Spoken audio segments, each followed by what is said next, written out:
खबर हमारे पास आई है वो लाहौर के हवाले से ही है कि मुताद्दिद पोलिंग स्टेशंस में पोलिंग एजेंट्स जो हैं वो गायब होने की इत्तलात मौसूल हो रही हैं और पोलिंग स्टेशंस पर जो पोलिंग का अमल सिर्फ और सिर्फ एक जमात के पोलिंग एजेंट से शुरू हुआ।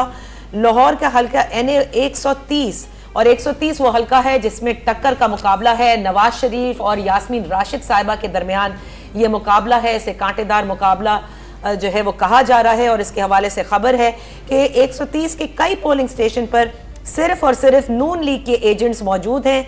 PTI, peoples party, Jamaat Islami और TLP के एजेंट पोलिंग स्टेशन पर मौजूद ही नहीं हैं।